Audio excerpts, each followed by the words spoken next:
still really congested from the fires and the smoke, but anyway, it is my usual weekday breakfast of a 6 egg white omelet with mushrooms, garlic, onion, salt, and pepper. I use a little bit of pink Himalayan salt and some nutritional yeast seasonings for extra vitamins and minerals. And then, so that's 0 points.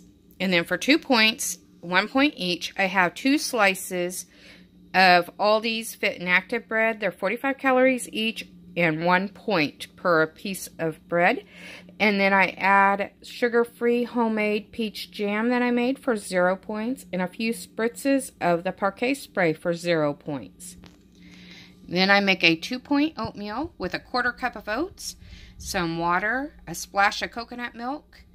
This morning I put in the dry nutritional yeast and the pink Himalayan salt as usual. And then 1 teaspoon of pumpkin seeds, 1 teaspoon of sliced almonds, a 1/2 teaspoon of chia seeds, and a 1/2 teaspoon of flax seeds. There we go, flax seeds.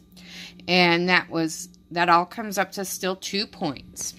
And then I make my regular coffee, and I add in about a 1/4 cup or a 1/4 of the Premier protein shake. This morning I used caramel, and then I added a little bit of sugar-free salted caramel Torani syrup to sweeten it and make it even yummier. And that is 1 point. So my entire breakfast this morning is 5 points. Okay, it's another 0 point lunch today. It's riced cauliflower for 0 points that I put a little parquet spray and a little bit of the white cheddar kernel seasonings. And a couple, well, actually 3 of the Costco's chicken skewers for 0 points. It's just chicken breast that's been grilled and put on a skewer. And some sugar-free barbecue sauce that is also 0 points for dipping the chicken into. So 0 points for lunch today. Well, it's a good thing I had a 0 point lunch because instead of salmon tonight, we decided to have pie 5.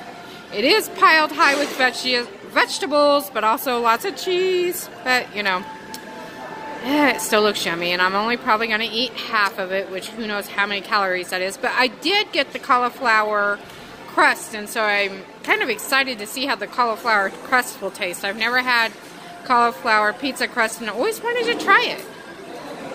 So the cauliflower crust was okay. It was a little bit bready though and doughy, and I like a more crispy thin crust, but it was half the calories and half the fat, so it was worth a try. But next time I will probably get the artisan crust, which is a thin crispy crust that I usually like, but I don't know.